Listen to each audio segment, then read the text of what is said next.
l'expérience client. L'expérience client, c'est comme central dans tout ce qu'on fait. Donc, même aujourd'hui, avec 50 000 utilisateurs, sur les heures ouvrables, il n'y a pas un support ticket qui n'est pas, un chat qui n'est pas répondu en dedans de 4 minutes. Oh mon Dieu, Donc, 4 minutes. On a tout le temps des KPI comme ça, puis qui sont très un peu obsédés là, à ce niveau-là. Donc, ça fait que notre équipe de réussite client est le triple de nos compétiteurs parce qu'on est tellement comme proactif sur ce volet-là.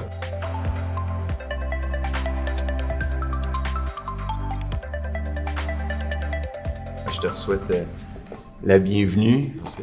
Pour la caméra qui ne sait pas qui tu es, ton nom c'est Mathieu Allaire, tu es PDG et cofondateur de Agendrix.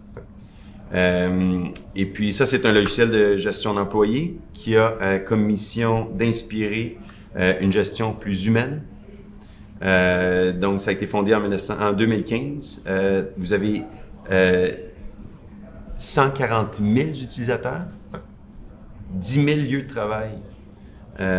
Vous avez été 91e entreprise avec la plus forte croissance au Canada avec 642 % de croissance en 3 ans. C'est assez extraordinaire. Et puis toi, personnellement, tu as commencé avec un bac en informatique. Ouais. C'est ça? Exactement. Hey, c'est quoi une gestion plus humaine? On est dans des industries où en technologie, on voit beaucoup à quel point c'est important la marque employeur et à quel point les entreprises doivent être créatives pour réussir à attirer le talent et le garder. Ouais. Puis nous, notre clientèle est beaucoup dans des commerces de détail, restauration, Okay. Des industries où il y a un taux de roulement qui est très important. Okay. Puis, il y a une partie de ça, c'est parce que la technologie est juste pour rendez-vous pour les gestionnaires, pour être un petit peu plus proactifs dans leur gestion, puis en même temps d'engager davantage des employés dans tout ce qui est la création d'horaires, les disponibilités, dans tout ce qui est conciliation travail-études. Donc, il y a beaucoup de notre clientèle qui est des étudiants. Donc, avec un logiciel comme Agendrix, on est capable de mettre toutes ces disponibilités, on est capable d'échanger ses quarts de travail avec d'autres employés, par exemple, quand on a une disponibilité ou on aimerait ça prendre une vacance. Donc, on vient vraiment centraliser tous ces trucs-là dans notre plateforme. Puis aussi, ça a été de dire qu'on faisait des choix de développement qui n'étaient pas juste pour le gestionnaire, qui étaient aussi pour l'employé. On savait que ce qu'on allait avoir en grande quantité sur la plateforme, c'était des employés. Puis, malgré que ce soit le gestionnaire qui paye pour l'outil ultimement, évidemment, on doit justifier notre avantage, parce qu'il y a une grosse économie de temps. Ouais. On savait que l'employé allait devenir aussi notre meilleur ambassadeur s'il était heureux. Ben oui, sûrement. Puis je veux dire, à quelque part, si c'est l'utilisation, plus tu as un haut taux d'utilisation, plus l'outil devient pertinent, j'imagine. Oui, exactement. Puis, nous, en bâtissant Agendrix, ce qui nous a tout le temps motivé, c'était vraiment de bâtir une culture qui était forte. Okay. Depuis 2015, puis je ne pourrais pas dire que ce qui me passionne dans la vie, c'est l'optimisation d'horaire. Ça a été comme on a identifié un problème, puis on l'a résolu. Puis quand on se posait une question un petit peu de plus de l'ordre stratégique, c'était quoi notre filon en quelque sorte, on a juste remarqué à quel point bâtir une culture, c'est ça qui nous drive à tous les jours. Puis on s'est dit, si on est capable de prendre tous nos apprentissages, comment bâtir une belle culture d'entreprise, puis de réussir à transposer ça un petit peu dans comment on développe nos logiciels pour nos clients qui, eux, viennent pas d'une industrie où c'est un peu plus la norme comme en technologie. Donc évidemment, on peut pas juste faire du 1 pour 1, on peut pas dire une culture en technologie va fonctionner parfaitement de la même façon en restauration, c'est pas les mêmes marges, c'est pas les mêmes salaires, mais il y a des éléments quand même clés, la reconnaissance au travail, la transparence qu'on est capable de Oui, c'est ça. transposer. Donne-moi des exemples de comment, justement, le genre de valeur, ou quand tu parles de culture, as-tu des exemples concrets de qu'est-ce que tu penses ou qu'est-ce que tu vois, peut-être des témoignages clients aussi, qui a une répercussion chez tes clients? Ouais. Ben, moi, ça m'avait marqué. On a une cliente qui nous a dit, avant ses horaires, il fallait tout le temps qu'elle travaille le samedi matin. Tous ses samedis matins étaient comme juste pour finaliser ses horaires pour la semaine d'après. Puis avec Agendrix, ben, c'est comme tous ses horaires sont gérés en amont juste parce qu'elle a pris la décision de l'implanter puis d'engager ses employés dans le processus. Donc, tout rentre dans la plateforme. C'est nourri par les employés. Puis, évidemment, à la fin, ben, elle décide si, par exemple, elle accepte un échange de compte entre 2 employés. Mais elle n'a plus besoin de se casser la tête la fin de semaine. Puis elle dit, ben, j'ai retrouvé mon temps de famille que j'avais pas auparavant. Donc, c'est comme rendu compte que le temps, c'est ce qu'on a de plus précieux. C'est non renouvelable. Donc, d'être capable d'avoir un impact comme ça dans la vie des gens sur leur faire économiser autant de temps. Puis souvent, les gens vont reprendre ce temps-là puis vont le remettre sur leur expérience client, vont le réallouer sur d'autres parties de leur entreprise qui est plus intéressant pour leur croissance future. Donc, des témoignages comme ça, c'est valorisant. Puis c'est pas quelque chose qu'on avait anticipé en créant Agendrix. Donc, ouais, c'est valorisant. Moi, je connais bien des PDG. Certainement, il y a beaucoup de monde qui vont être en train de regarder la conférence ou de la vidéo qui va se dire « Moi, j'aimerais savoir 142% en 3 ans. Ouais. » C'est quoi qui a fait que toi, c'est différent, mettons, puis qu'il y a d'autres qu'avec Agendrix, est-ce que tu penses que c'est votre approche à la vente, votre positionnement dans le marché, les efforts de marketing, le produit? Ouais. Un peu de tout ça, parce que c'est une combinaison. Je te dirais que ça prend un produit qui est de calibre mondial. Je pense qu'on est très bon pour développer un produit de qualité moderne. T'sais, on savait que nous, notre clientèle, c'était des jeunes beaucoup. C'était des générations Y, génération Z. Puis ces gens-là ont grandi avec des applications de qualité comme Snapchat, comme Instagram, comme Facebook. On ne pouvait pas arriver avec une application qui avait l'air du passé. On savait qu'il fallait faire des choix technologiques natifs, il fallait avoir une expérience qui était comme slick. Donc, on a beaucoup misé sur la qualité du produit rapidement. Ça a été plus long à développer initialement, mais ça nous a bien servi. L'expérience client. L'expérience client, c'est comme central dans tout ce qu'on fait. Donc, même aujourd'hui, avec 50 000 utilisateurs, sur les heures ouvrables, il n'y a pas un support ticket qui est pas un chat qui n'est pas répondu en dedans de 4 minutes. Oh mon Dieu, donc, 4 minutes. On a tout le temps des KPI comme ça, puis qui sont très un peu obsédés là, à ce niveau-là. Donc, ça fait que notre équipe de réussite client est le triple de nos compétiteurs parce qu'on est tellement comme proactif sur ce volet-là. Donc, ça, c'est un choix qu'on a fait parce qu'on dessert beaucoup la PME, puis les gens ont tout le temps une réticence que les technologies, les logiciels, c'est compliqué, c'est complexe, ça plante. Donc, nous, en même temps, on voulait briser un peu ça, puis aussi de tout enlever l'espèce de toute la gestion que un employé va perdre son mot de passe. C'est le truc typique. Puis là, va parler à son gestionnaire en disant là, je me retrouve plus. Ben nous, on a dit au gestionnaire, les employés peuvent directement communiquer avec nous, peuvent nous appeler, peuvent nous écrire. Donc, on a vraiment ouvert notre support à nos 140 000 utilisateurs et pas juste aux gestionnaires, aux personnes qui payent. Donc, c'est quelque chose. En 4 minutes? Ça veut dire que vous avez du monde 24/7? Ben, on est sur des heures ouvrables quand même. Donc, le 4 minutes, c'est sur nos heures ouvrables. Okay. On est 7 jours sur 7, 365 jours. Donc, on est tout le temps là. Les fins de semaine, on fait des rotations là, de support dans l'équipe. Mais moi, c'est ça. C'est sur les heures ouvrables. Ben oui. Mais c'est extraordinaire. Ouais. Puis on a des clients en Europe. Donc, en Europe, on a une petite lacune. Là. Des fois, le matin, il y a un petit backlog qui se fait là, de support parce qu'on n'est pas encore ces mêmes time zones. Mais c'est quelque chose qu'on garde là, pour peut-être avoir quelqu'un là-bas là, éventuellement. Vous êtes où en Europe? France, Suisse, Belgique. La francophonie. Ouais. Puis ça a été... Agendrix est en anglais aussi, puis on a des clients aux États-Unis, Canada, anglais. Mais un autre truc qui a bien fonctionné pour nous, ça a été de focusser sur le Québec initialement, parce qu'on pouvait être dans plein d'industries, on pouvait être dans plein de tailles d'entreprises, mais à un moment donné, il fallait faire des choix. Donc, de dire on veut gagner auprès de la PME dans la gestion d'horaires au Québec, ça nous a super bien focus sur... C'est ça, j'allais dire. Ça a certainement dû vous focaliser vos efforts vers un seul marché.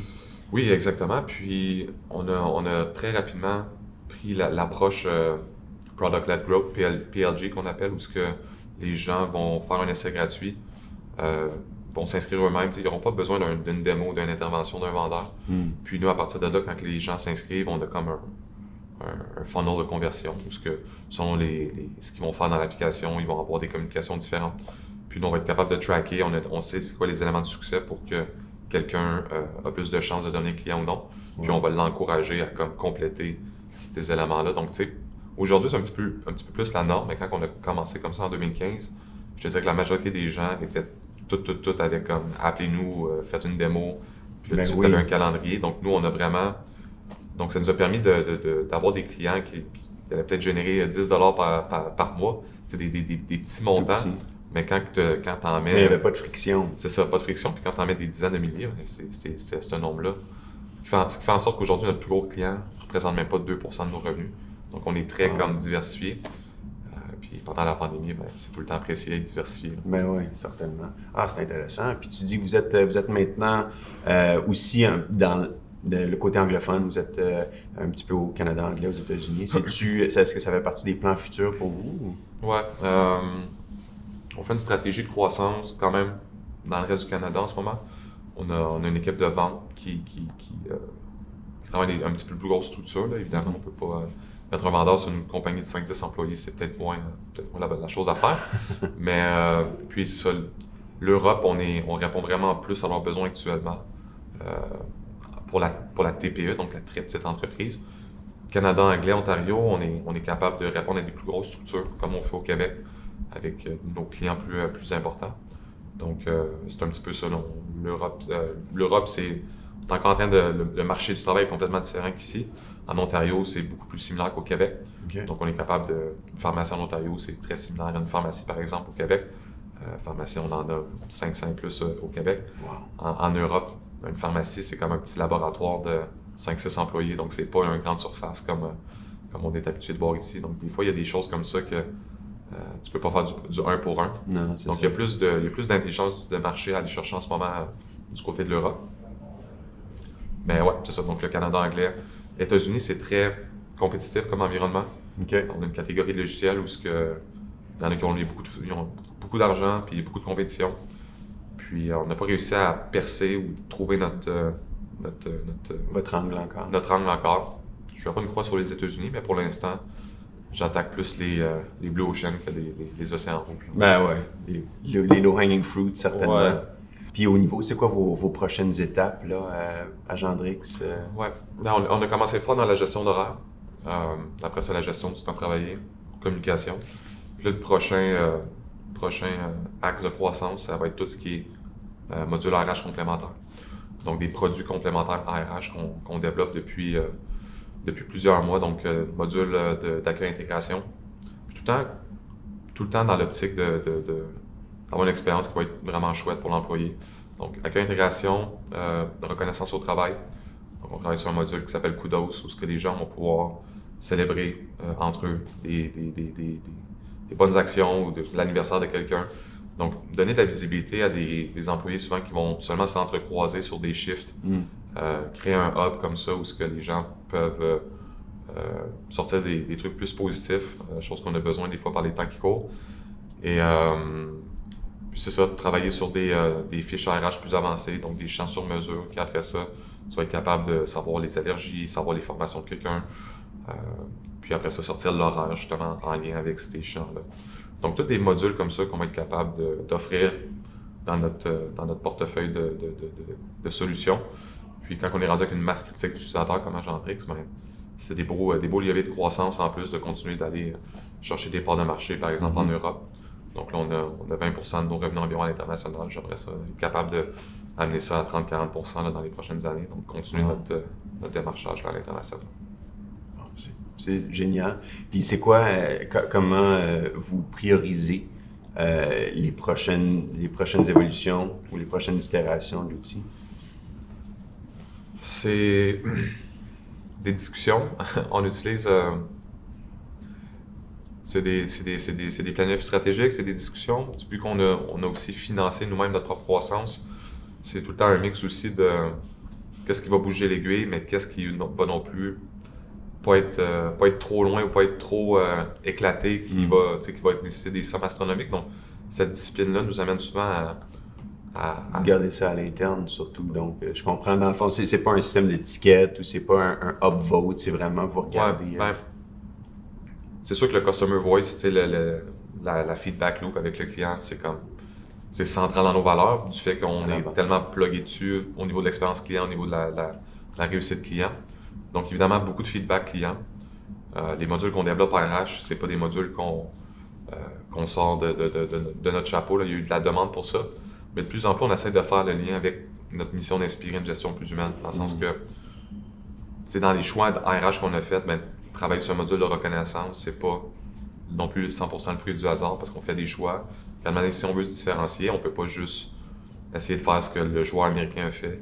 Donc, je pense des fois, il faut sortir du champ gauche un petit peu, puis regarder ce qui se fait globalement dans l'espace RH. Donc, les technologies RH, c'est en pleine évolution. Puis, moi, ce que j'aime beaucoup, c'est regarder ce que, des fois, des logiciels ont fait, mais pour d'autres types de clientèle complètement. Donc, clientèle de bureau, voir comment ils ont bien fait les choses pour ça, puis comment nous, de notre côté, on est capable de rapatrier certains concepts comme ça pour notre clientèle qui, elle, plus type col bleu, disons, ou des gens qui ne vont pas travailler à l'ordinateur. Comment on est capable d'avoir ces mêmes paradigmes-là, comment ces gens-là ont été capables d'engager davantage leurs employés pour être motivés au travail, puis ultimement, avoir une meilleure rétention de personnel qui est névralgique en ce moment. Ben oui, absolument, j'imagine. Écoute, on est à Vision PDG, on entend, c'est comme omniprésent cette discussion-là. Ouais, il manque de monde partout. Ça va pas s'améliorer, je pense. Non. Puis on peut pas... j'ai pas la prétention de dire qu'Agendrix va régler tous les maux. Là. Je pense qu'il y a juste un problème de fond qu'il n'y a pas assez de personnes pour la croissance de la majorité des entreprises. Mais quand tes employés sont heureux, quand tes employés... quand ton système permet de ne pas en échapper, puis quand un employé demande un congé de plusieurs mois à l'avance, puis en bout de ligne, il n'y a pas son congé parce que le gestionnaire n'avait pas un bon système en place pour le prendre en note ou le considérer, ben ça, dans le climat actuel, c'est fatal. L'employé, il cogne à la porte à côté, puis il va trouver un autre emploi au même salaire. Donc, pour la majorité des entreprises, de bien s'outiller d'un système de gestion, c'est rendu essentiel. Ça permet de ne pas échapper de balles qui sont facilement pas échappables, si on veut. Ça aurait peut-être passé 10 ans là, de « j'ai perdu le post-it », mais aujourd'hui, là, ça peut plus fonctionner, non? Exact. Ouais. Ah ben écoute, c'est génial. Puis pour les gens qui veulent continuer à te suivre, à suivre l'évolution d'Agendrix ou toi personnellement, c'est quoi la meilleure manière de connecter? Agendrix sur LinkedIn, Agendrix sur Facebook, notre blog aussi, on a une infolette. On crée beaucoup de contenu, on crée un article de blog environ à toutes les semaines. Donc, on est beaucoup dans l'éducation. Encore une fois, inspirer une gestion plus humaine. Il y a un gros volet d'éducation. Donc, on blogue beaucoup sur les meilleures pratiques RH, sur qu'est-ce qui peut être déployé dans les organisations pour justement level up tout ce qui est la gestion des ressources humaines. Donc, je te dirais que la majorité des gens peuvent s'inscrire à notre infolette. Puis, le contenu est de qualité. On n'essaie pas de vendre ou de promouvoir Agendrix directement. On veut vraiment... Notre priorité dans le contenu qu'on crée, c'est vraiment de créer de la valeur. Puis après ça, les gens apprennent à découvrir Agendrix par la suite. Puis c'est un beau générateur de clients parce que après ça, ces gens-là comprennent notre mission, comprennent pourquoi on fait les choses. Puis après ça, peuvent faire un choix de comme je vais prioriser une compagnie comme ça versus un compétiteur qui fait similaire, mais qui n'est peut-être pas aligné sur ces mêmes valeurs-là. Génial. Ben, merci beaucoup. Merci à toi. Ça a été un plaisir. Yes.